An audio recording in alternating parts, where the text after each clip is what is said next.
Bona tarda.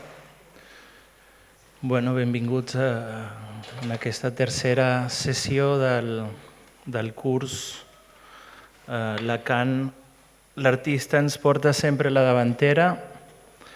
El meu nom és Eric González, estaré de moderador, complint la funció de moderador, en representació de la Comunitat de Catalunya de l'ALEPE i de la Biblioteca del Camp Freudià, que organitza aquest curs amb l'Institut d'Humanitats, l'Institut de Cultura de la Pompeu Fabra i el CCCB, que col·labora amb nosaltres. Tenim avui un treball que és el resultat d'un itinerari d'investigació que fa Clàudia González des de fa un temps. La presento. Clàudia González és doctora en filosofia per la Universitat Autònoma de Barcelona. Tant el seu diploma d'estudis avançats en l'Institut del Camp Freudià com la seva tesi doctoral tracten del tema del cos i l'escriptura en l'obra de l'últim Pasolini, A la llum de Jacques Lacan, Jacques Derrida i Jean-Luc Nancy. Clàudia és psicoanalista, membre de l'Associació Mundial de Psicoanàlisi i de l'Escola Lacaniana de Psicoanàlisi i de la nova escola lacaniana, que és l'escola latinoamericana. Psicòloga en la institució Balmes, a Sant Boi de Llobregat, i actualment és docent del màster en la Universitat de Barcelona, a l'Institut del Camp Freudià, a Espanya també. Ha estat docent en diferents universitats i en centres de recerca i va ser directora de la revista Freudiana durant els anys 2017 i 2018. Les seves línies de recerca orientades per la psicoanàlisi lacaniana i la filosofia moderna i contemporània són l'estètica i la poètica, el cos i l'escriptura. Ha publicat articles i capítols de llibres en diversos mitjans de filosofia i psicoanàlisi. Comencem amb la presentació d'aquesta tercera sessió del curs, que esperem que no sigui un curs només centrífugo, és a dir, en el que el moviment de la producció de Clàudia sigui en aquell sentit, sinó que esperem algun moviment centrípet, d'intercanvi, després de la seva presentació. Doncs Pier Paolo Pasolini, entre l'ideal d'un nou alfabeto i la embriaguez poètica, és el títol. Comencem. Gràcies, Eric. Gràcies a tothom també per la vostra assistència, per el vostre interès en aquest curs que dediquem a Jacques Lacan i als artistes, aquests artistes que hem triat perquè pensem, com diu el títol del curs, l'artista ens porta a la davantera i creiem que no només la psicoanàlisi es pot deixar ensenyar per l'artista, sinó també tothom que estigui disposat a ser ensenyat. També gràcies a la gent que ens segueix per streaming a Catalunya i també fora de Catalunya. Gràcies por vuestro interés también. La conferencia de hoy la he titulado así, Pier Paolo Pasolini, entre el ideal de un nuevo alfabet y la embriagueza poética. Pero quisiera comenzar este encuentro con algo que ya se ha repetido en varias ocasiones seguramente en este curso, y me refiero a esta frase de Lacan que encontramos en el homenaje a Marguerite Duras, cuando él dice que el artista nos lleva siempre a la delantera. Es una frase de Lacan con la que indica que el artista, como decía de Marguerite Duras, ya sabe sin el psicoanálisis lo que éste enseña y aún más. Por eso también agrega Lacan que el psicoanalista debe dejarse enseñar por el artista. Es decir, debe abrir bien los ojos y las orejas, por decirlo de alguna manera, para captar y desentrañar lo que un artista en particular tiene para enseñar sobre su propio recorrido en el arte, que no es comparable con ningún otro.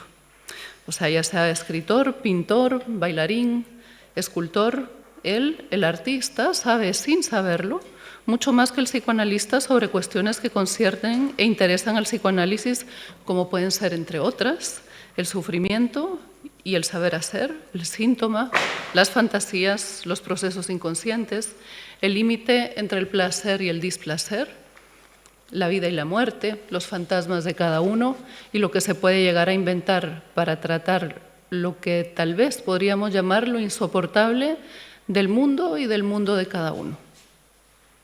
Entonces, Lacan se sirve en su enseñanza de diversos artistas a lo largo de los años, de los más de 2 décadas que duró su enseñanza, para hacer avanzar el psicoanálisis.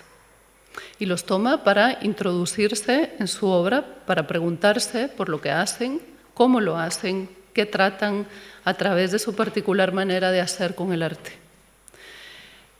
Los artistas le abren camino al psicoanálisis, muestran de una manera especial los vericuetos, los enredos y desenredos del ser hablante y las maneras en que el arte los trata, teniendo efectos clarísimos en el propio artista, pero también en el mundo que habitamos. Porque es en él que el artista deposita su arte como modo singular de hacer, con algo del orden de lo que no se puede decir para cada uno. Pero hay algo importante en todo esto que hay que resaltar y tener en cuenta siempre que trabajamos desde el psicoanálisis con el arte. No se trata de hacer psicobiografías. Es algo que sería, digamos, en lo que sería más fácil caer, y de hecho es hacia ahí a donde muchos podrían resbalar, porque no se trata de analizar al artista como si fuese un analizante, como si fuese un caso clínico. No solo porque no lo es, sino porque no nos compete hacer interpretaciones o elucubraciones en ese sentido, en el sentido de como si fuera un caso. Se trata entonces de tomar su obra, y repito, lo resalto, su obra, como el pilar que se teje con su vida y que nos puede enseñar si estamos dispuestos a dejarnos enseñar por ella. Quien conoce la enseñanza de Lacan sabe que entre los artistas a los que recurre no está Pier Paolo Pasolini, de quien hablaremos hoy. Así que no puedo decirles hoy lo que Lacan, lo que Lacan dijo de él, evidentemente, pero lo que sí haremos es introducirnos en una pequeña parte de su obra para analizar lo que nos puede ayudar a pensar del psicoanálisis mismo. No podemos abordar aquí todo Pasolini, porque su obra es vastísima, lo conocemos, es un artista multifacético. Podríamos abordar al Pasolini político, al Pasolini cineasta, al Pasolini novelista. Pero lo que vamos también a constatar es que la obra de Pasolini es inimaginablemente amplia, diría yo. Yo recuerdo cuando hacía mi investigación sobre Pasolini, al estar en el archivo Pasolini en Boloña, que la sensación para mí fue esa, de estar entre tantos libros, archivos, fotos, manuscritos, en una sala que estaba dedicada, bueno, el archivo todo estaba dedicado a él, pero una sala donde yo trabajaba, pues eso, tener la sensación que eso iba a ser inabordable en mi tesis misma y en el DEA mismo, que había algo de ahí que de Pasolini siempre iba a quedar como un enigma, que siempre iba a quedar como por saberlo. Y algo así es la obra de Pasolini para mí, inabarcable en su totalidad. Entonces tomaré, para el propósito que nos tiene aquí hoy, su obra poética y qué es lo que yo podría llamar el núcleo de la obra de Pasolini. Este núcleo, es mi hipótesis, traza un arco que va desde la infancia de Pasolini a su madurez como poeta. en su infancia, una escena y sensación corporal crucial que marca su cuerpo y su manera de hacer. En su madurez como poeta, el encuentro con otro nombre para decir aquello que en sus palabras, en las palabras de Pasolini, era la espressione chiave de tutta la mia produzione, la expresión clave de toda mi producción. Ambos momentos condensan lo que para mí es el intento de Pasolini de captar lo indecible, lo que para él era una sensación y no podía llegar a decir, digamos, exactamente a cabalidad con una palabra, ni con dos, ni con un poema. Voy a tratar de desarrollar esto hasta donde el tiempo del que hoy disponemos me lo permita. Primero que todo, quiero comentar algunos episodios clave de la vida de Pasolini para lo que pretendo abordar.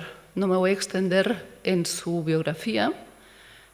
Para esto hay unos libros, sus biografías que son fantásticas, entre las que os puedo recomendar la de Nico Naldini, Per Paolo Pasolini, la de Enzo Siciliano, Vita di Pasolini, o de última aparición, la de Miguel Dalmau, Pasolini, el último profeta.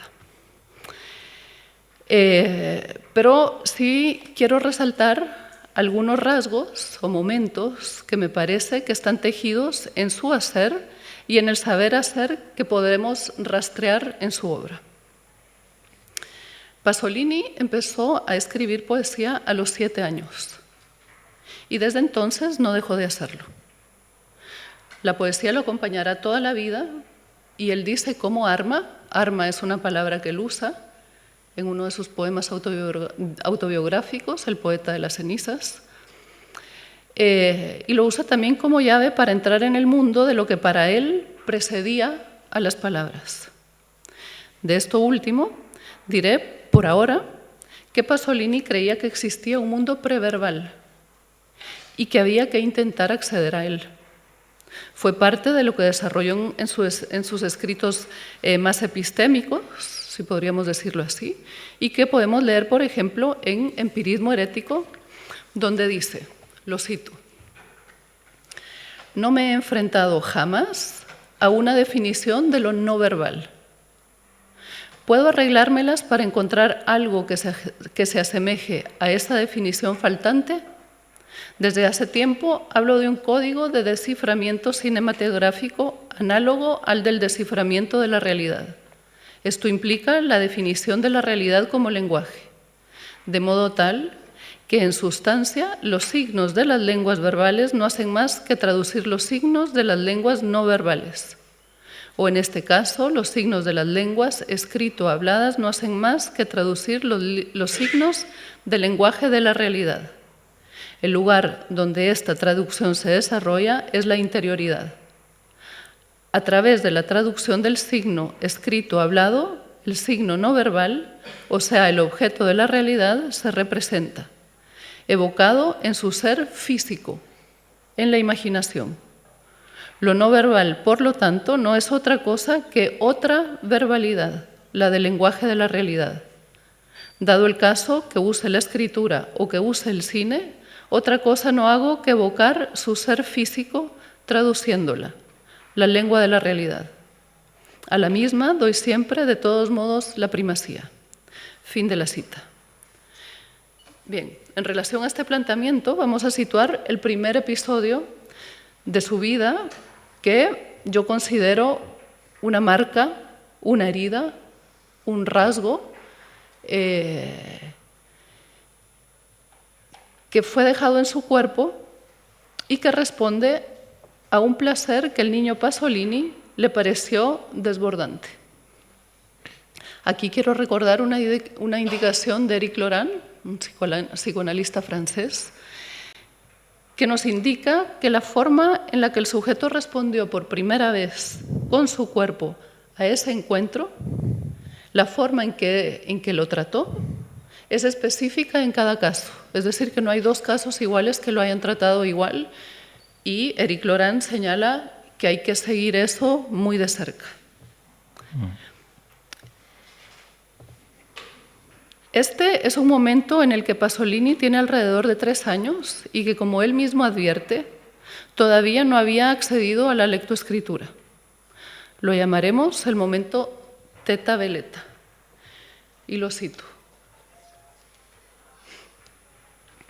Idénticas las primeras mordidas del amor sexual a las que después he sentido hasta hoy, atrozmente agudas desde los 16 a los 30 años.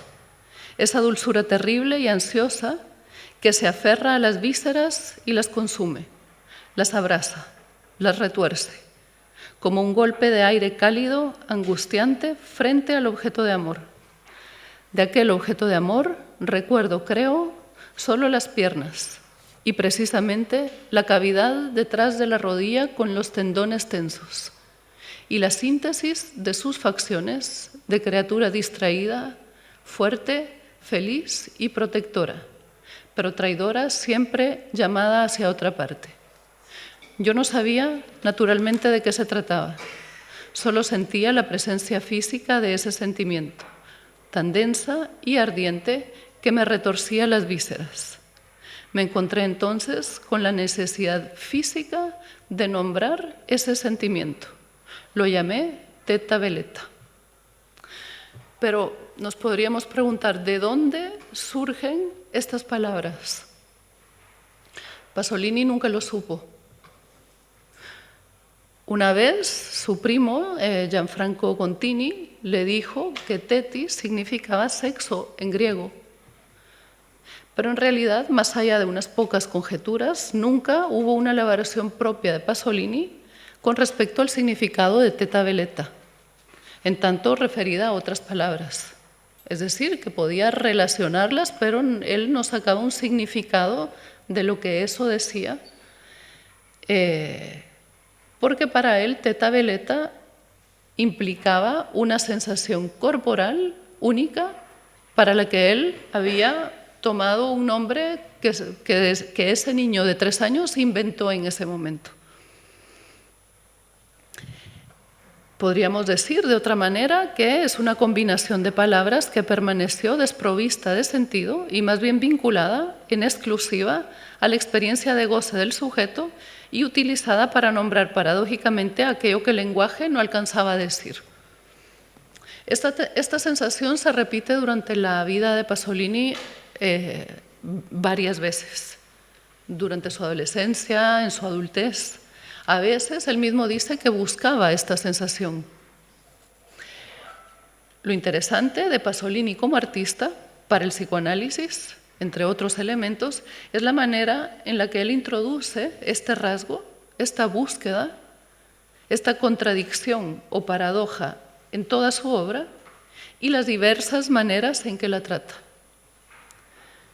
Teta Veleta es el punto de cristalización de algo que no cambia nunca para Pasolini y que en el artista vemos, sin necesidad de recurrir a ejemplos de la clínica psicoanalítica, las modalidades de tratamiento de esa sensación que va más allá del placer y más allá, o también podríamos decir más acá, de lo simbólico o del lenguaje. Podríamos decir con Lacan que esta cristalización es una especie de marca que permanece indeleble en el sujeto. Pero sigamos. Más tarde, en su infancia, Pasolini se encontró con la dificultad subjetiva que a él le suponía la representación. Pasolini pintaba también desde niño y se encontraba con que a veces estaba, pues, por ejemplo, pintando un paisaje y se encontraba con la ¿cómo decirlo?, como con una necesidad de representar cada una de las hojas del césped y no sabía cómo hacer para representarlo todo. Se angustiaba mucho y entonces él cuenta que no hacerlo le parecía una falsedad, le parecía una mentira. Entonces se encontraba angustiado sobre cómo hacer para representarlo todo y finalmente, bueno, la pintura no es la vía que él tomó porque ese momento a él le angustiaba mucho Y, por ejemplo, es un rasgo que también podríamos ver en cómo él, a lo largo de su obra, muestra cierto desprecio a lo que él mismo llama falso, por ejemplo, en su tendencia y el gusto por contratar a actores que no eran profesionales, sino que él contrataba personas de la calle para que representaran lo que ellos eran, que rieran como ellos reían, que lloraran como ellos lloraran y que no simularan nada. Y entonces, a mí me parece que esta dificultad que ya se presenta en unos años muy, digamos, de un Pasolini muy joven, es una declinación, es otra manera de plantearse cómo representar lo irrepresentable o cómo tratar el terreno de lo no representable. O también podríamos decir un poco más de qué manera representar aquella sensación corporal primera. Sin duda, a Pasolini las palabras le servían para esto. Fue un artista prolífico en poemas, en novelas, en teatro. Él buscaba atrapar algo de eso, lo escribía, lo representaba, posteriormente lo intentaba atrapar con la cámara. Porque Pasolini lo repitió muchas veces, para él el lenguaje de la realidad era el lenguaje del cine. Pero la sensación de placer-displacer, la sensación contradictoria, paradójica en su cuerpo, se volvía a repetir. O sea, a pesar de los poemas, del teatro, de las películas, esa sensación volvía. Volvía siempre de otra manera, con otro rostro, de otra forma, aunque también se podría decir siempre la misma. Veremos ahora, conforme vayamos avanzando, las formas que Pasolini encontró para hacer con esto. En relación a la palabra escrita y lo corporal, hay un momento que también me parece crucial porque nos permite pensar un poco más lo que Pasolini hace con esto. Se trata de un momento cuando Pasolini tenía alrededor de 7 años y él dice que mientras estaba acostado en el suelo jugando, oía también que los vecinos hablaban. De repente escuchó la palabra rosada, que le provocó una sensación corporal junto con el impulso de ir y escribirla. En cualquier caso, lo cierto es que Pasolini, ese impulso de sentir que tenía que escribir esa palabra, ese sonido, había algo también de la sensación corporal que estaba incluida en este impulso. Lo cito. Lo cierto es que yo estaba en aquel balconcito dibujando o escribiendo versos, cuando resonó la palabra rosada. El que hablaba era Livio, un hijo de los vecinos que vivían al otro lado del camino. La palabra rosada, pronunciada en aquella mañana de sol, no era más que una minucia expresiva de su vivacidad oral. Evidentemente, aquella palabra, utilizada durante siglos en el Friuli, que se extiende por esta parte del Tagliamento, nunca había sido escrita. Había sido siempre y solamente un sonido. Cualquier cosa que estuviera haciendo aquella mañana, pintando o escribiendo, la interrumpía enseguida. Esto forma parte del recuerdo alucinatorio, lo aclara él, y escribía enseguida unos versos en aquella habla friulana de la orilla derecha del Tagliamento, que hasta aquel momento solo había sido un conjunto de sonidos. Lo primero que hice fue hacer gráfica la palabra rosada. ¿Sabes cómo es? Fin de cita. ¿Cómo? Rosada en friuliano. No. Bien. Pasolini, entre sus múltiples aspiraciones estéticas, intentó formular una manera de nombrar, de atrapar, de escribir, de formular lo que para él escapaba al lenguaje. Esa sensación corporal que Teta Veleta no alcanzaba a decir, lo que estaba escrito en la palabra rosada, pero que no se escribía con papel y tinta. Podríamos decir que no todo el goce es concebible en los términos de lo que entendemos por representación. Para Lacan, la noción de goce no es unívoca, no implica solo un registro de la experiencia, ni solo lo imaginario, ni solo lo real, ni solo lo simbólico, sino que implica en sí misma una pérdida, una pérdida de goce cada vez que éste se intenta obtener. Tenemos así que una parte del goce está siempre excluido, podríamos decir también que no es representable, aunque esté en el interior del sujeto. De aquí lo interesante del término extimidad, introducido por Jacques-Alain Miller, psicoanalista francés, para indicar aquello que para el ser hablante es lo más interior y a la vez lo más exterior. Lo que me interesa que retengamos aquí es que no todo el goce es recuperable, que no todo es decible o representable, que ante esto la nominación falla. Y Pasolini nos enseña sobre esta imposibilidad dentro de su obra, en varios momentos y desde su más tierno inicio. Había ahí, por ejemplo, en la experiencia de la palabra rosada, un intento de fijar, de atrapar a través de la escritura aquello que se experimenta en el cuerpo con el sonido de la palabra.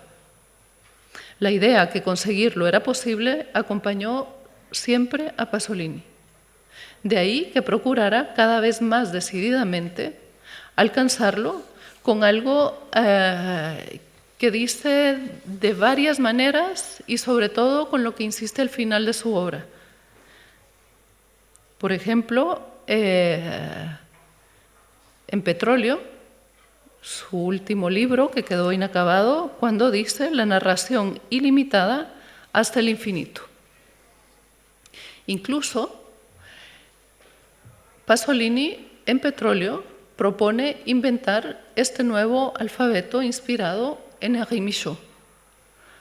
Ahora llegaremos a esto, pero antes quiero introducir ese segundo momento, el de la madurez poética de Pasolini, porque me parece que es ahí donde él le da otro nombre a esa sensación descriptible solo parcialmente. Le da un nombre, si queremos verlo así, socializado, un nombre que se conoce. Digamos que no es como Teta Veleta, en tanto Teta Veleta es un nombre, en cuanto está vinculado a su sensación corporal particular y única, es exclusivamente de Pasolini. Este momento está relacionado con otro significante, que es Upjoy, del que Pasolini dice en una entrevista en 1966 que de alguna manera fue lo único que se dedicó a escribir toda su vida. Voy a poner ahora un momento el trozo de la entrevista. Pido disculpas porque no encontré una versión que estuviera traducida ni al castellano ni al catalán.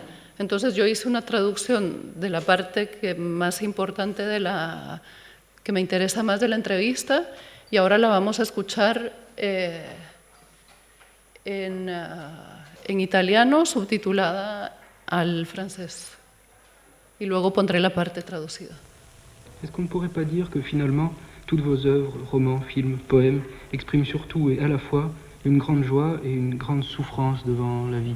La sua osservazione mette in crisi tutta la nostra intervista, cioè butta l'aria tutto, rende chiaro un fatto che abbiamo parlato pretestualmente e in maniera per così dire culturalistica, cioè accettando per buone certe problematiche della cultura contemporanea e lavorandoci intorno. E allora prego lei e prego anche chi ha ascoltato di considerare tutto quello che mi ha detto come pretestuale, degli alibi, delle scuse per dire qualcosa. Se c'è stata della sincerità in quello che ho detto, è stata una sincerità per così dire indiretta, cioè una certa passione, un certo bisogno appunto di essere sincero che ho sempre messo nel parlare con lei, ma in realtà non ho detto le cose che avrei voluto e avrei dovuto dire e nessuno di noi riesce mai a dirle in realtà. Le cose vere e sincere si riescono a dire raramente, forse per caso, nei momenti di ispirazione poetica forse. Ora questa non è una specie di stanza irrazionalistica mia, non vorrei cadere nell'irrazionalismo dicendo questo. Cioè credo che anche i momenti di espressività poetica, che dicevo prima, siano fondamentalmente razionali. Tuttavia, quello che si dice a proposito della poesia, di se stessi, dei propri film, dei romanzi, è sempre viziato, come dire, da certe abitudini che sono fondamentalmente medie, sociali, culturali. E la verità vera forse si può esprimere nei termini o della religione o della filosofia indiana, non lo so, o della poesia, così tu curo. E allora, sì, in realtà tutto quello che ho detto dei miei film probabilmente è tutto pretestuale. La realtà è questa, che esprimono della gioia e del dolore, contemporaneamente. Cioè io fin da ragazzo, fin dalle primissime poesie friulane di cui le dicevo, da allora fino all'ultima poesia in italiano che ho scritto, ho usato un'espressione della poesia provenzale che è abjoy, cioè l'usignolo che canta abjoy, per gioia, ma joy nel provenzale di quel tempo aveva un significato particolare di raptus poetico, di esaltazione, di ebbrezza poetica. Ora questa espressione abjoy è forse l'espressione chiave di tutta la mia produzione. Cioè io ho scritto praticamente abjoy, cioè al di fuori di tutte le mie determinazioni, le mie spiegazioni, le mie definizioni culturalistiche. Il segno che ha dominato tutta la mia produzione è questa specie di nostalgia della vita, questo senso di esclusione che però non toglie amore per la vita, ma lo accresce. Questa è la costante di tutta la mia produzione e quindi questa giustifica la sua osservazione. Vale. Esta es la traducción que yo hago de la parte en donde habla de Abjoy.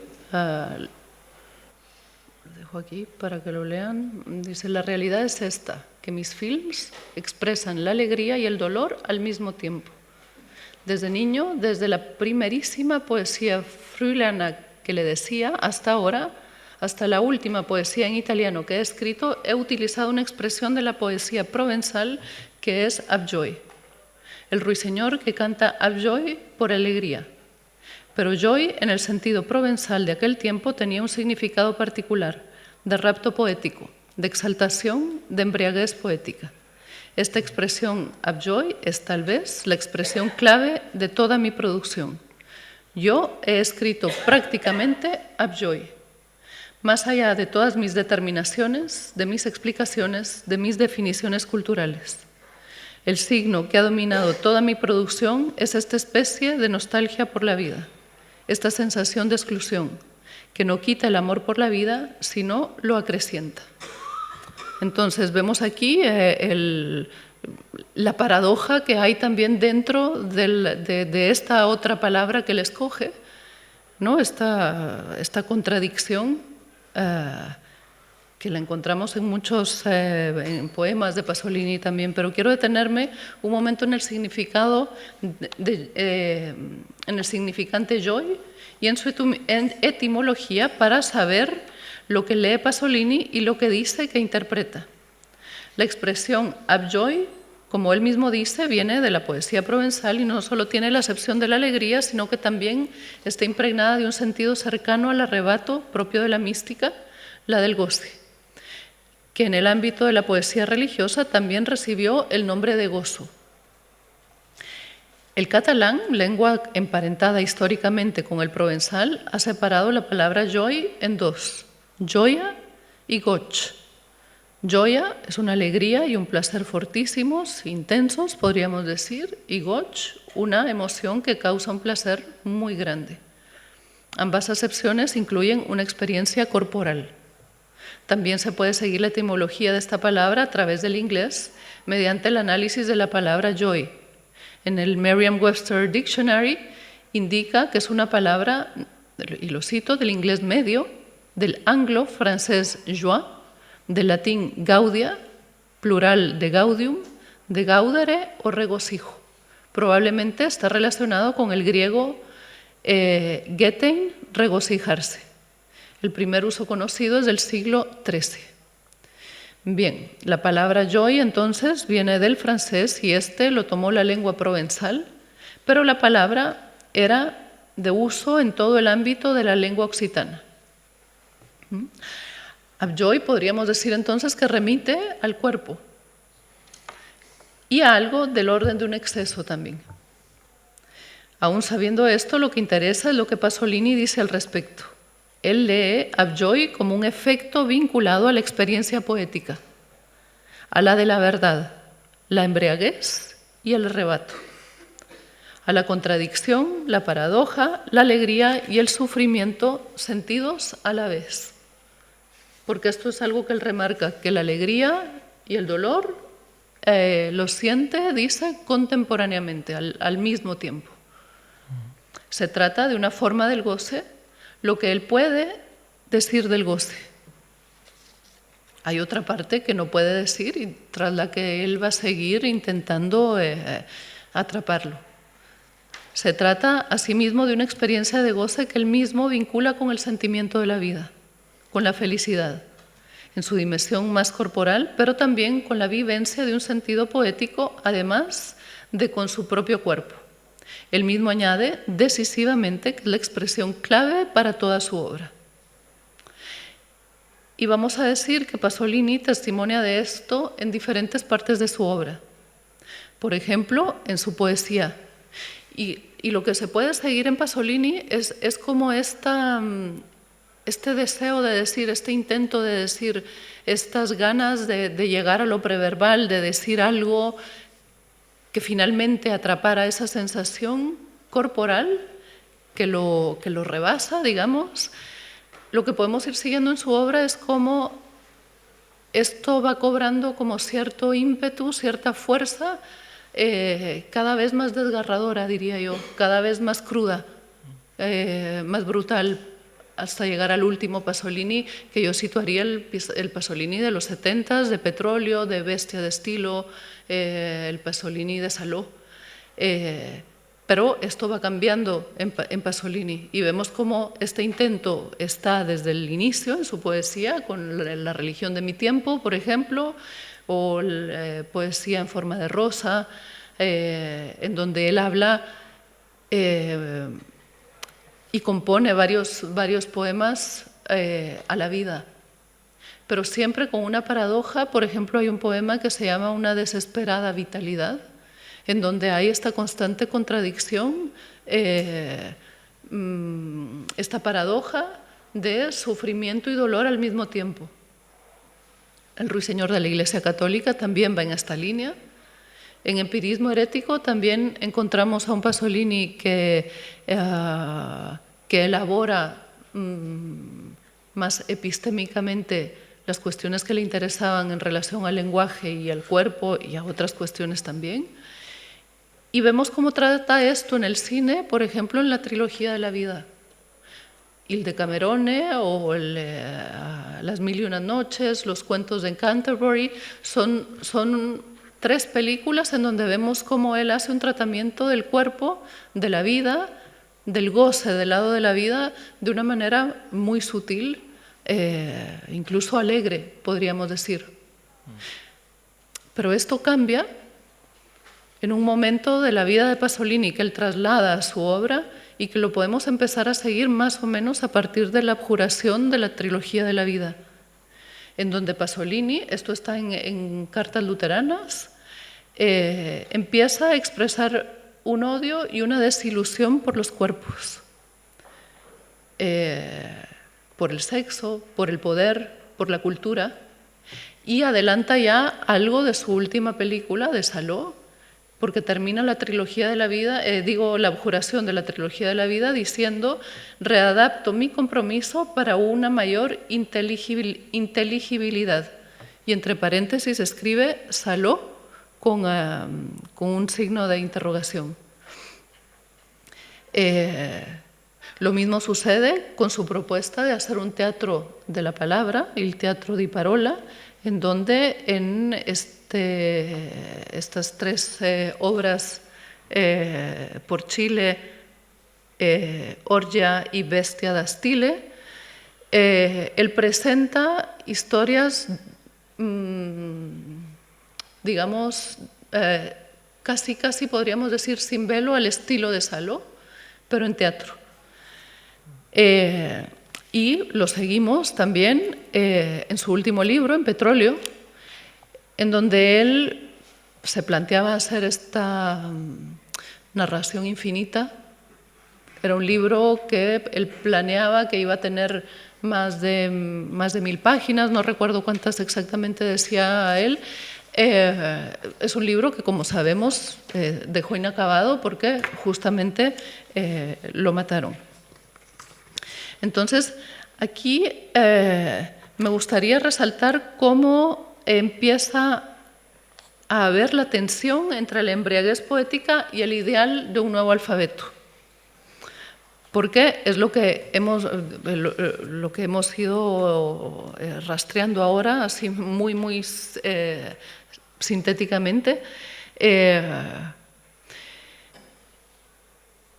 porque esta cierta desesperada manera de decir que tenía Pasolini ya al final de su obra, la que creo que hay que tomar en cuenta hacia sus últimos años, aquel de Petróleo, de Saló y del Teatro de la Palabra, es este decir al que me refiero en el título de esta conferencia y que bascula entre el ideal de un nuevo alfabético y la embriaguez poética. Vamos a dar aquí un salto a Petróleo, porque ahí Pasolini dice expresamente que su intención es crear una nueva forma. Con este libro, cosa que menciona en repetidas ocasiones en varias de las notas de estas páginas, él se propone la creación de esta nueva forma que, como bien señala Armando Maggi, lo cito, es una declaración silenciosa, un algo que se expone a sí mismo ni como bueno o malo, ni como progresivo ni regresivo, pero solo existente. Es una suspensión del proceso de decadencia exactamente porque resiste a la interpretación. En el apunte 37 de Petróleo, con el sugerente título «Cual cosa discrito» o «Algo escrito», es revelador en lo que Pasolini intentaba con la creación de esta forma. Y dice, pues bien, estas páginas impresas pero ilegibles quieren proclamar de manera extrema, pero que se propone como simbólica también para todo el resto del libro, mi decisión que no es la de escribir una historia, sino la de construir una forma, tal como se verá mejor más adelante, forma que consiste simplemente en hacer algo escrito. No niego que ciertamente lo mejor habría sido inventar directamente un alfabeto, acaso de carácter ideográfico o jeroglífico, e imprimir todo el libro de esta manera. Por otra parte, lo ha hecho recientemente Michaud, dibujando íntegramente el libro una línea tras otra, tras una paciente e infinita invención de signos no alfabéticos.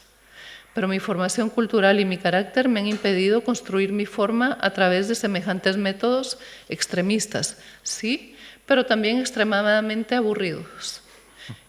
He aquí por qué he escogido utilizar para mi construcción autosuficiente e inútil unos materiales aparentemente significativos. Esta cita me parece interesante en tanto permite señalar algo que parece paradójico, la dimensión que se distingue de la escritura como impresión, como modo de separar el sentido de su ausencia. Se entiende entonces el porqué de la evocación a Michaud. El libro al que Pasolini se refiere y el alfabeto al que se refiere es el que Michaud escribe en este libro por la vía de los ritmos, y lo he traído para, bueno, y aquí también ahora lo pongo, para ver algo de la escritura a la que se refería Pasolini, de esa nueva escritura que plantea. Cómo crear un nuevo alfabeto, ¿no? Digamos, este era el modelo, porque esto nos remite a nada ya establecido. Esto podría, en el sentido de esta creación de un nuevo alfabeto, podría hacer creer que aquí se puede atrapar ese significado que él busca, ese significante que él busca y que no existe, para el que decíamos antes que la nominación falla. Aquí se ve más de cerca.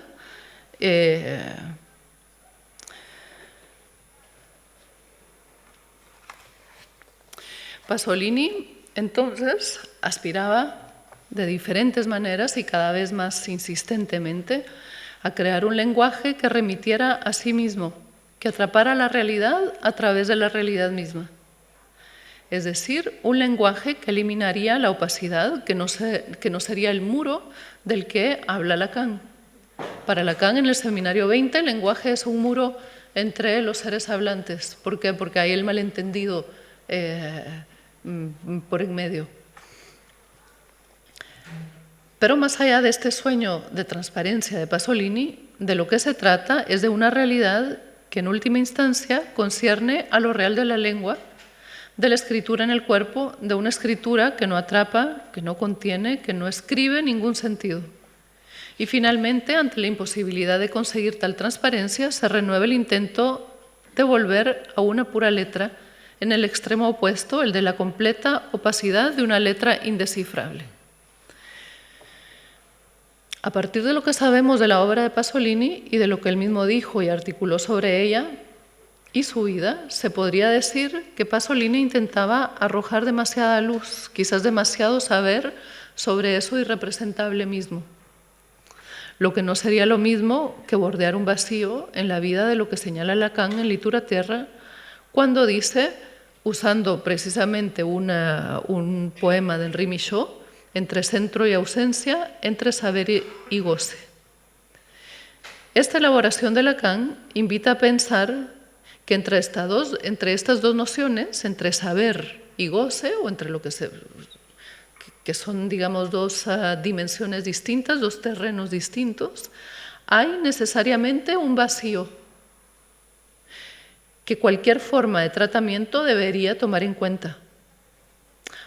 Hay una no reciprocidad, podríamos decir, entre saber y goce. Lo que quiere decir que no hay saber absoluto sobre el goce y no hay goce absoluto sobre el saber, del saber. Que dicho saber no puede ser formado ni siquiera por un nuevo alfabeto. Pasolini procuraba que la poesía, el teatro, el cine, incluso la narración infinita, captara lo preverbal, que para él incluye el goce. Algo en él sucumbía al poder que para los poetas suele tener la metáfora. El estilo pasoliniano de los últimos años, porque no digo de todo Pasolini, solo de los últimos años, intentó prescindir de la sutileza de la metáfora. Pasolini se sirvió de la escritura poética como medio, pero no le sirvió suficiente como para soportar ese vacío entre saber y goce, para retomar la cita de Lacan. Tuvo que acceder a otro tipo de escritura, una brutal y violenta, que procurara mostrar sin velos lo indecible. Transgredió de esta manera muchas fronteras, tanto en el cine como en el teatro, es decir, con la imagen y con la palabra. Repito la cita de Pasolini: el narrar ilimitado una cosa después de la otra y una dentro de la otra hasta el infinito, las descripciones de descripciones o el intento reiterado de acceder a lo preverbal son muestras de un incesante trabajo por parte de Pasolini por no dejar nada fuera del lenguaje, de la posibilidad de la representación.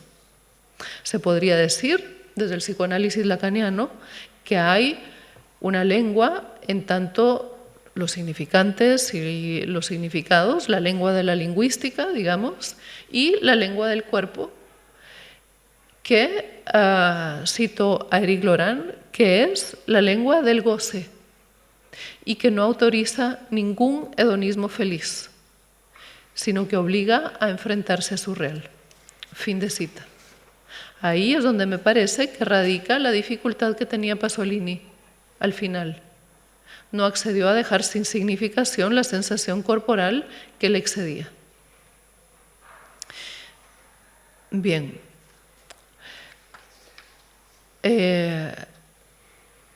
Ahora vamos a puntualizar este resultado final, que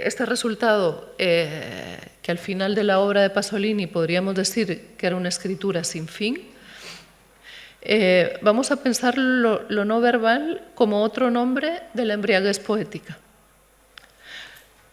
La obra poética de Pasolini gira alrededor de este no verbal y la palabra inventada por él en torno a Upjoy, clave de toda su obra, pero gira para acceder a él, no para bordearlo en tanto los intentos de escribir este no verbal, de decirlo, de describirlo. No pudieron ser tomados como acercamientos, bordeamientos, pequeños y momentáneos accesos a aquello que en tanto no pertenece al registro del lenguaje y se sitúa como extraño o también fuera, no puede ser alcanzado totalmente por ningún medio. Es, para decirlo con Freud, la parte perdida para siempre, lo que nunca se recupera o lo reprimido primordial. ¿Cómo, pues, descifrar lo no verbal? ¿De qué manera hacer pasar al lenguaje lo que no está en su campo, pero que pertenece a la realidad de cada uno? Pasolini intenta dar una definición de lo no verbal y su pretensión cinematográfica en relación a este elemento como realidad-lenguaje. En un artículo en Empirismo Herético, que se llama Lo no verbal como otra verbalidad, y que ya he citado, Pasolini deja claro que para él lo no verbal viene de lo físico, viene de los cuerpos. Es esto lo que quiere captar en el cine, al que considera análogo a la realidad.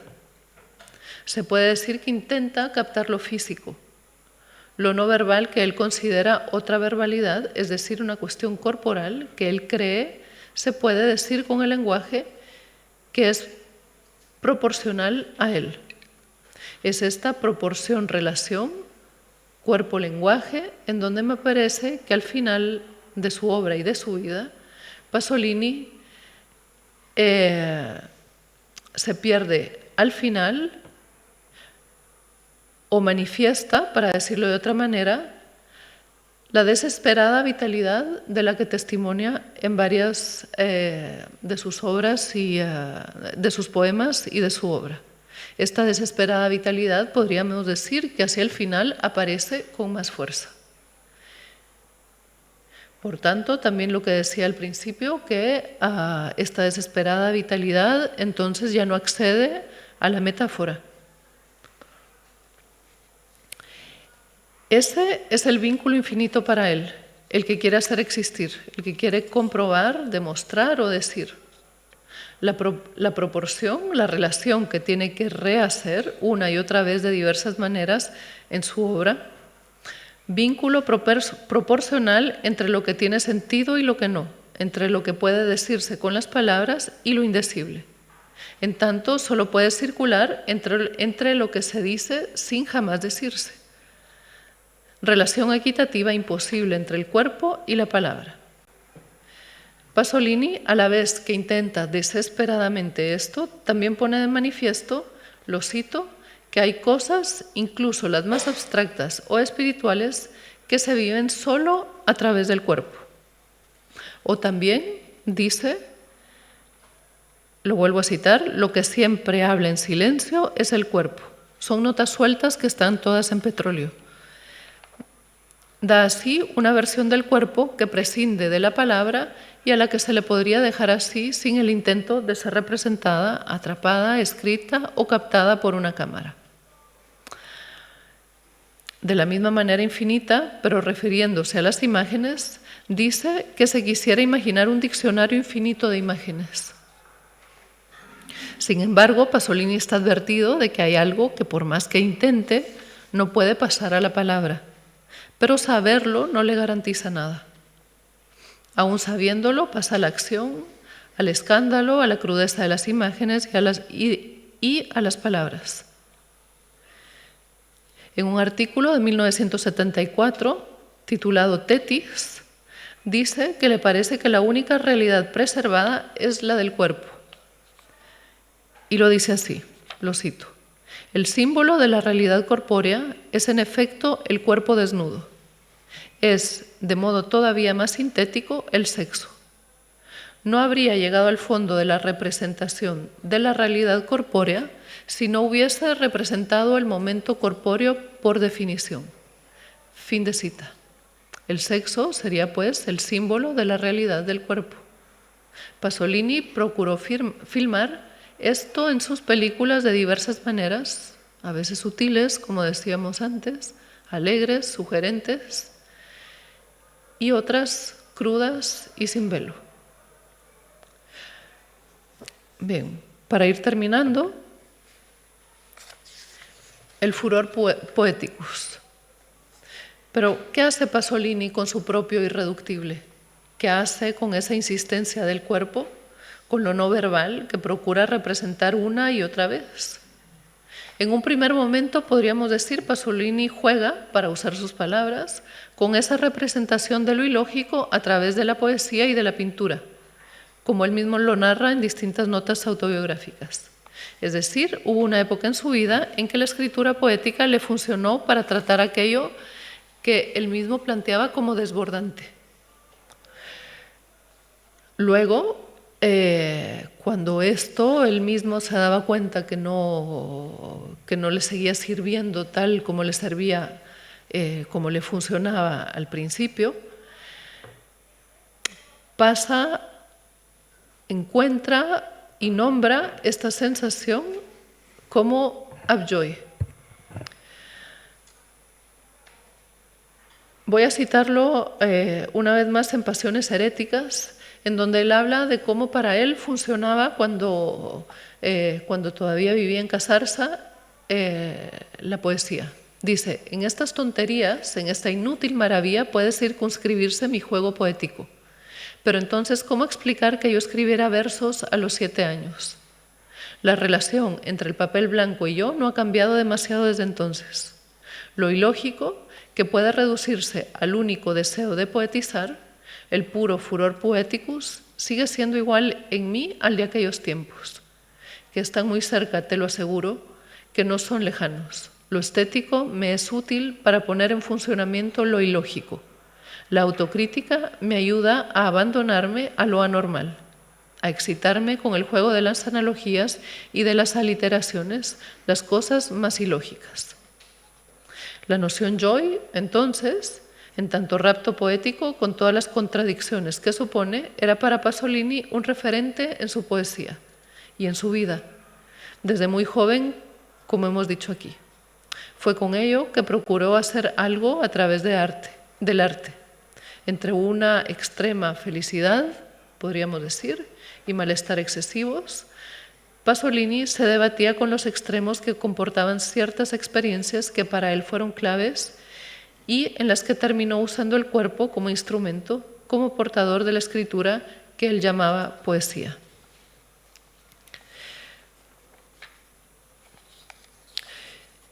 Con el proyecto desplegado en Petróleo, con el cambio de estilo que se palpa hacia el final de su obra y con la puesta en escena de Saló, da cuenta de su paso a la acción, del abandono de la poesía a la que antes se dedicaba, para pasar a una poesía como acción, como lo dice en el poema El poeta de las cenizas, que es un poema autobiográfico. Es decir, que deja de lado el recurso a la metáfora para pasar a una manera cruda, brutal y literal para expresarse.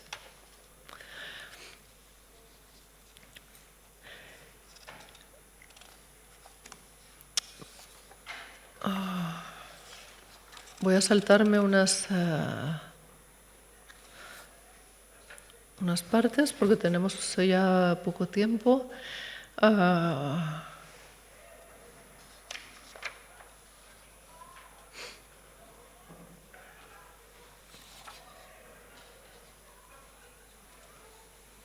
Bien.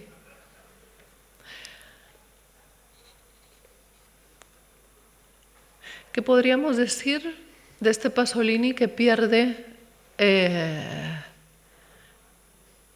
el uso, digamos, a la metáfora? De ese Pasolini que sabía que la poesía ya no le era suficiente.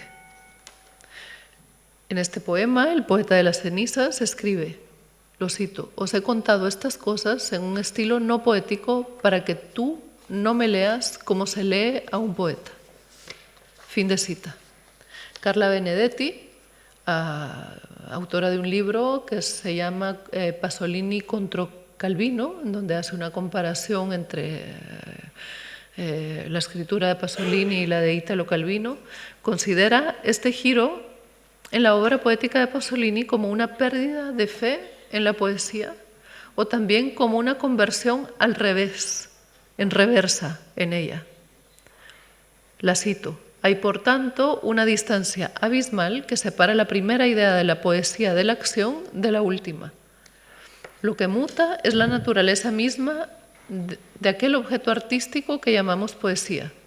Si se piensa en lo dominado que estaba el primer Pasolini por la ideología de la poesía en su forma más pura, más novecentista, casi se podría decir que aquí estamos ante una conversión al revés, por usar la expresión que empleó Pasolini para explicar el gesto final de Medea, una pérdida de fe en la poesía. Fin de cita. Esto, podríamos decir, es una especie de desencanto, de pérdida de credibilidad en lo que la poesía es capaz de hacer. Lo que no puede separarse de la posición que Pasolini toma frente a lo imposible, por decirlo de alguna manera.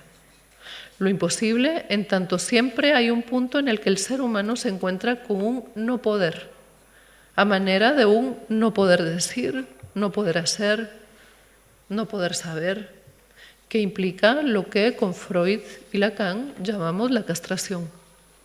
Pasolini creía al principio de su obra en la poesía como manera de tratar este imposible.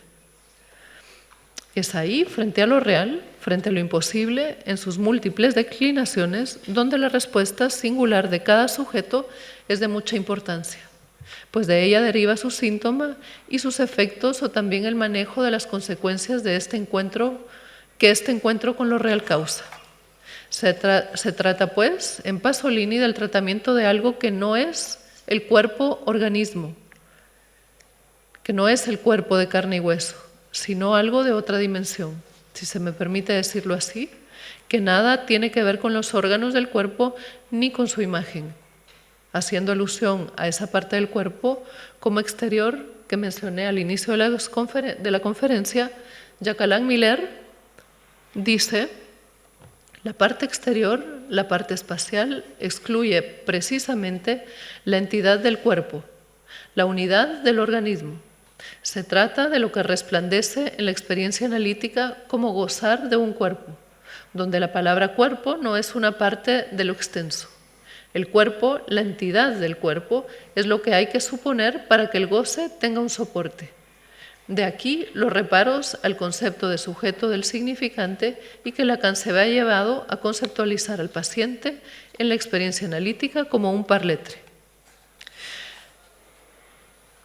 Para ir concluyendo, podemos afirmar que lo no verbal de Pierpaolo Pasolini es el eje principal de su obra. Lo no verbal, a saber, teta veleta o poéticamente abjoy, a la vez que lo que Teta Veleta nombra es, para decirlo con Freud, lo urbendrant, lo para siempre perdido, es decir, lo reprimido primordial que queda inaccesible, irrepresentable, irreductible. Lo que queda, pues, es el resto que deja esa marca o ese trauma que constituye el Teta Veleta para Pasolini. Teta Veleta es a la vez, podríamos decir, cuerpo y marca. Es el sello del poeta, lo que éste introduce en el mundo como lo más singular de sí mismo y que trata de distintas maneras en diferentes momentos de su obra. Teta Veleta, en tensión con Abjoy, le permitió al poeta de las cenizas tanto transitar la posibilidad de inventar un nuevo alfabeto como vivir y hacer con la experiencia del rapto de la embriaguez poética.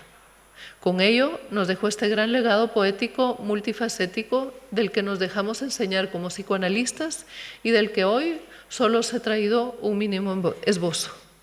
Gracias.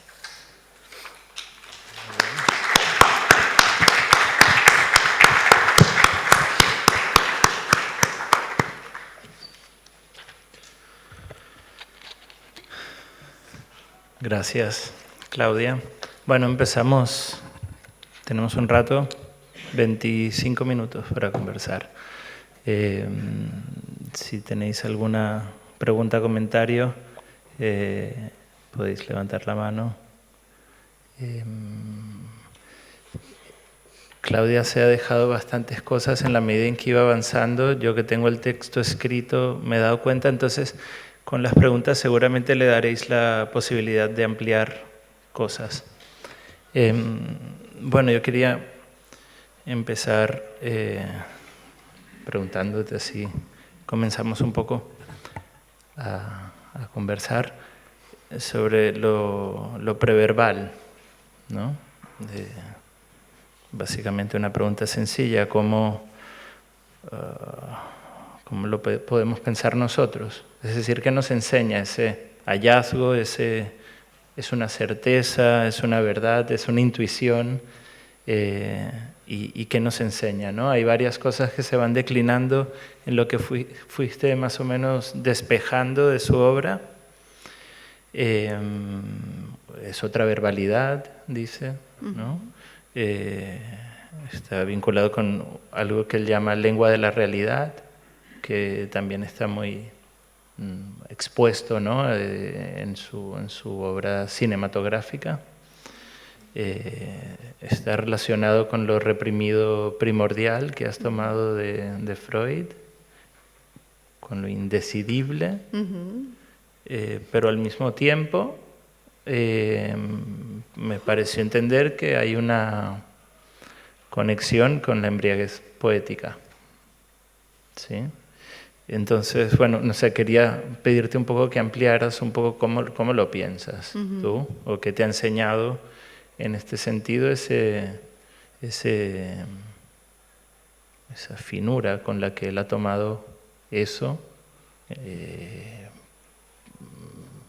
y no desde la vertiente en el inicio del no poder decir nada sobre eso, justamente.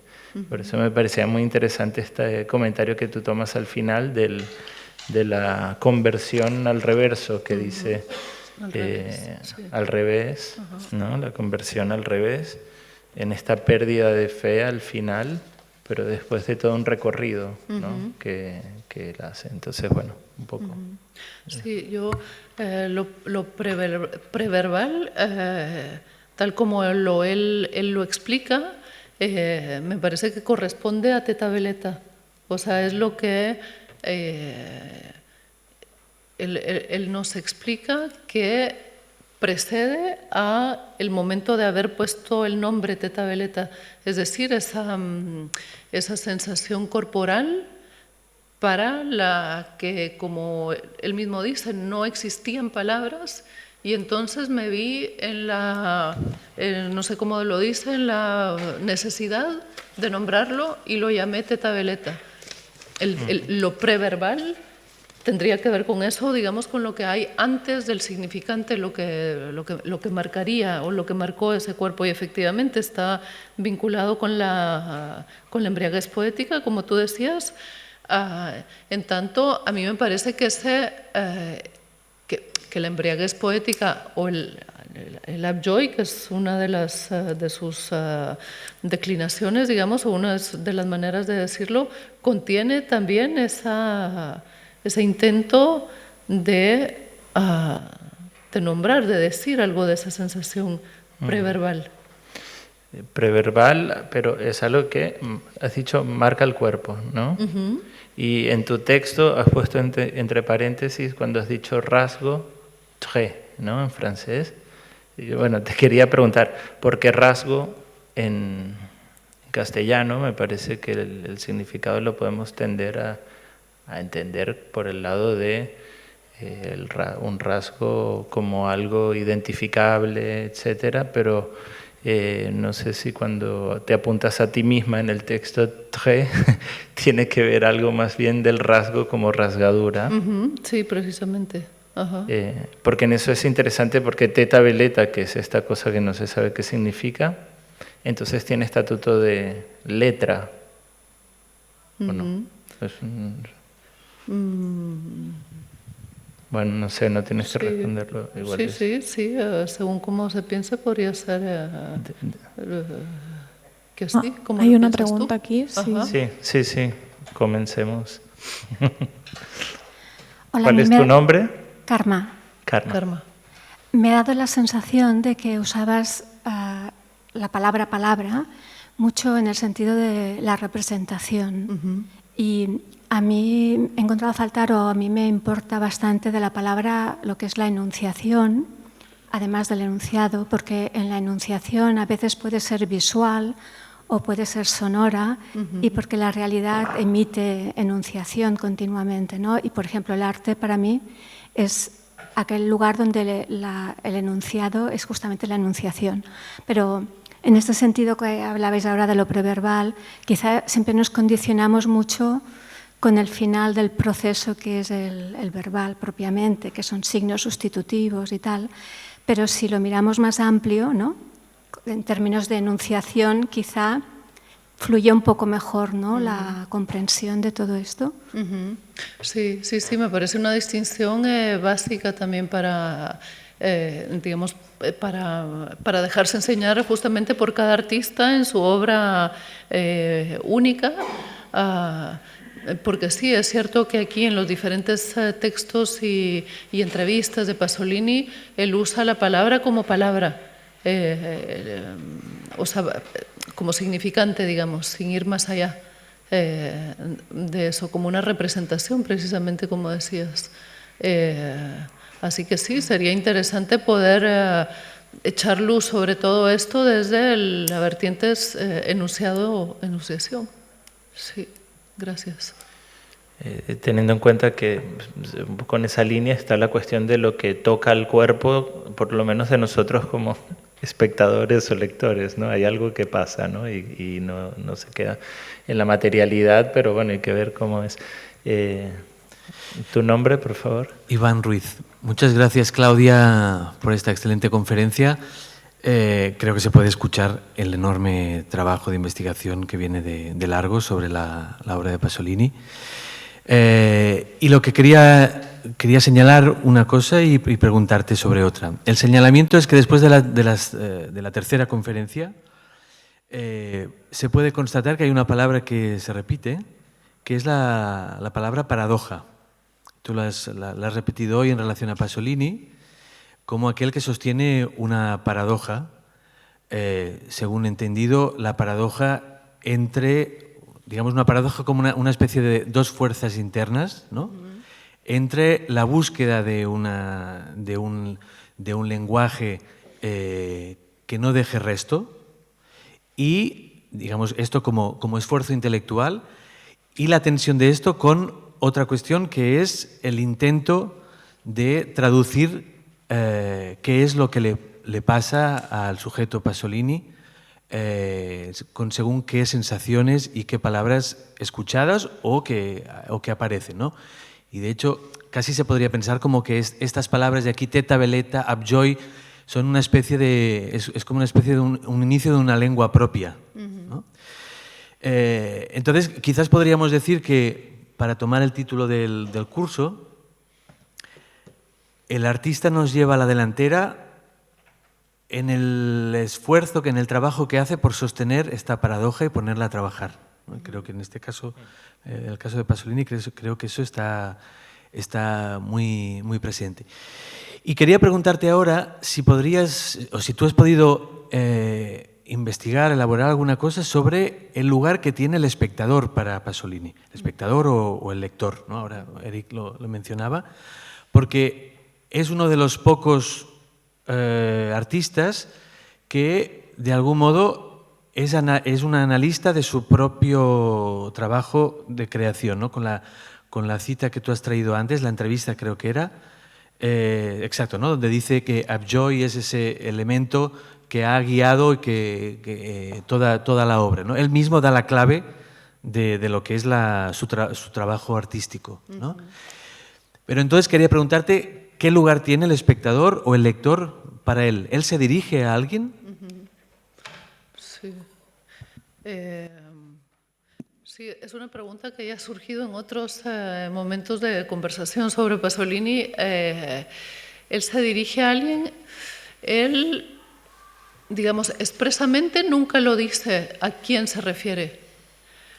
Si se refiere a alguien en concreto, pero a mí me parece que el espectador, el lector, tiene un lugar clave en su obra, porque él, digamos, muchas veces, o sea, como leemos en alguno de sus poemas, está dirigiendo, o sea, lo escribe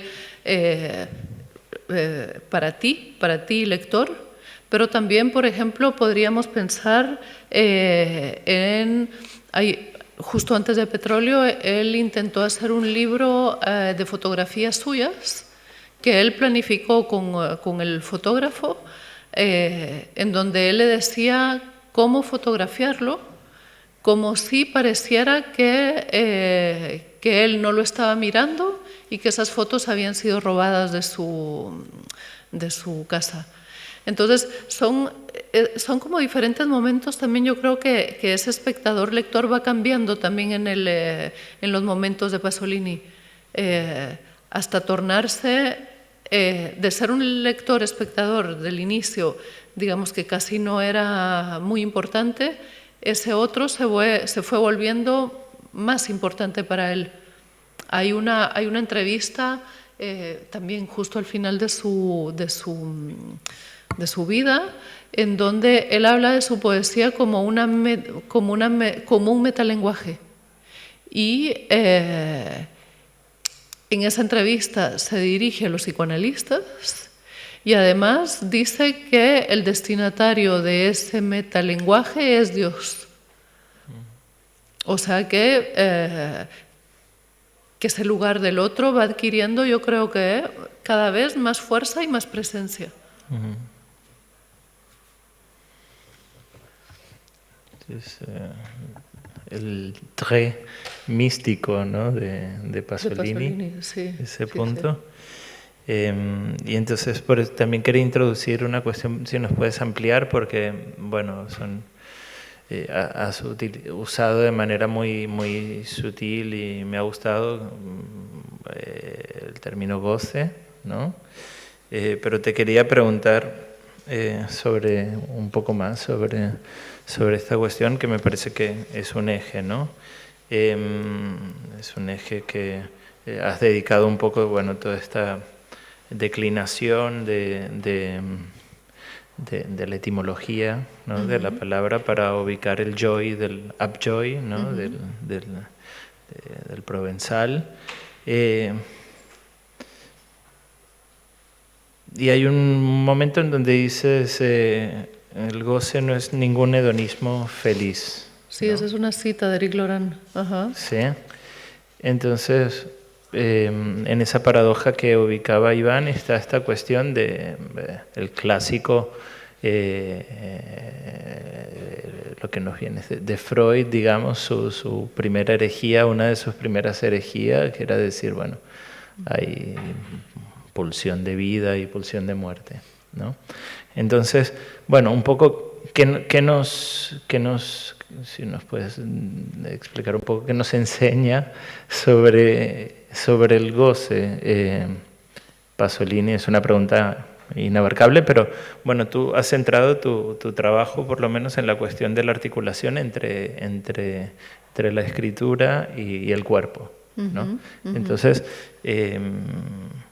bueno, en este punto en el que hay algo de la experiencia del cuerpo, de goce, que se escapa, ¿no? Que de alguna forma está afuera, has dicho, es extima, es decir, íntima y exterior, etc. Bueno, ¿en qué espacio podemos ubicar este concepto lacaniano de jouissance, ¿no? Que a mí me parece que lo que Pasolini, bueno, que nos enseña muchas cosas en relación al goce y al cuerpo. Primero, digamos, resalto otra vez que el goce no es sin el cuerpo, o sea que es necesario un cuerpo para gozar. Y creo que ahí es donde se encarna esta paradoja que subrayaba Iván y que yo he traído de diferentes maneras, porque me parece que es una manera de, digamos, que en ese cuerpo se encarna esa paradoja, que es, como él lo dice, sufrimiento y alegría a la vez. que es como, que es un umbral, ¿no? Es un umbral de esta constante paradoja que es Pasolini. Desesperada vitalidad, ¿no? También. Sí, de diferentes maneras. Y también por eso en la introducción de la conferencia, en el pequeño, digamos, abstract que hice de esto, yo hablaba de la embriaguez poética como un nombre del goce para Pasolini. Porque me parece que él ahí, al hablar de embriaguez poética, intenta decir algo, porque, o sea, que el goce no sea representable no quiere decir que todo el goce no lo sea. Algo del goce se puede decir, pero no todo. Es ese resto del que hablaba antes Iván, que el lenguaje siempre deja algo, digamos, por decir, algo no dicho, algo que no se puede decir, pero que sin embargo está transportado, digamos, por las palabras. Entonces, al decir embriaguez poética y ponerla en esta tensión con Teta Veleta, a lo que me refiero es que Pasolini fue encontrando maneras de nombrar su goce. Uno de ellos es embriaguez poética o Upjoy, también podríamos decir. La cuestión aquí, que me parece también fundamental, es que se trata, sí, podemos pensar que se trata del cuerpo orgánico, o sea, del cuerpo de carne y huesos, pero también hemos de pensar cómo esta noción de cuerpo de carne y huesos se distancia de lo que pensamos o de lo que podemos pensar, lo que podemos entender como el goce desde el punto de vista de Lacan. Es decir, que cuando hablamos de cuerpo no es, en psicoanálisis no es solo el cuerpo de los órganos y no es el cuerpo de la imagen, sino que en este sentido el que hemos abordado hoy nos referimos a ese cuerpo que goza, es decir, que incluye lo pulsional. Pero sí, se puede pensar la escritura poética como un ejercicio en relación con la nominación, nombrar algo de eso. Sí, pero a mí me parece que es una escritura, que la escritura poética también falla, claro. Digamos, siempre en torno a eso. En su desilusión al final de la vida nos enseña esto, ese fracaso. Enseña ese fracaso de una manera, digamos, no sé, yo podría decir que quizás más, esto es una interpretación mía, más dolorosa, tal vez con más sufrimiento, porque, por ejemplo, yo recuerdo en una introducción a la obra completa de Octavio Paz, Octavio Paz ahí dice algo así como que él sabe que cada poema que escribe es el borrador de otro poema que nunca va a escribir. Y entonces dice, sabiendo esto, es como si me conformo y cada día retoco mis poemas y edito mis poemas. Entonces, son dos maneras distintas. La de Paz es una manera no desesperada, no brutal, de acoger esto que no se puede decir del propio cuerpo. Es algo que ha surgido, me parece, en los otros encuentros, lo indecidible, indecible. Hay otra pregunta, sí. Karma. Yo quería preguntar una cosa más de circunstancias, porque no has contextualizado este giro que él hace en el entorno. A mí, cuando lo has explicado, me venía a la mente Bacon y sus lugares oscuros, que yo los vi en un sueño porque no los podía mirar en la realidad hasta que no los soñé, no los pude ver. Y quería preguntarte en qué época pasa y si en aquel momento quizá hay más personas también pasando a lo brutal o sea, este tipo de giro, ¿no? Ajá, en el momento del giro en su obra, dices. Sí, así porque lo has dicho un poco sí. autorreferido solamente, ¿no? Pero a nivel horizontal con otros autores, otras realidades, que cuándo pasa es que no lo sé, en qué año y qué ocurre en ese momento en el mundo y quién más hay. Sí, esto ocurre cuando él termina de filmar la trilogía de la vida, y además ocurre en el momento en donde él tuvo una pareja estable hasta justo ese momento que era Ninetto Davoli, Y en ese momento, cuando su obra también empieza a cambiar, él termina esta relación de pareja, de la que él testimonia, digamos, como el sufrimiento que le causa. El año, ahora te lo digo, entonces coincide con esto y coincide también con un momento en Italia en donde el fascismo empieza a estar todavía más presente. Y es la época en donde él, por ejemplo, escribe aquel famoso artículo en el Corriere della Sera, el Cose questo golpe. Entonces es un momento de la historia italiana en donde el fascismo está más presente y él empieza a atreverse a denunciar esto de una manera más, digamos, bueno, diciendo yo sé los nombres de firmado Pier Paolo Pasolini, y coincide con su momento vital de haber terminado esta relación. Él nunca volvió a tener otra relación amorosa, entonces coincide con ese momento histórico y personal. Habrías dicho 70 y algo, ¿no? Sí, 72 me parece. Ahora lo busco, ahora te digo el año preciso. Pero bueno, sí, la pregunta va en el sentido de lo que del discurso ambiente también determina o se pone en tensión con lo que el artista también, ¿no? Escribe. ¿Alguna pregunta más? Nos quedan los últimos minutos. O desde el streaming no hacían preguntas, ¿no? Sí, finales de los 70 y principios de los 60 y a principios de 70. Sí.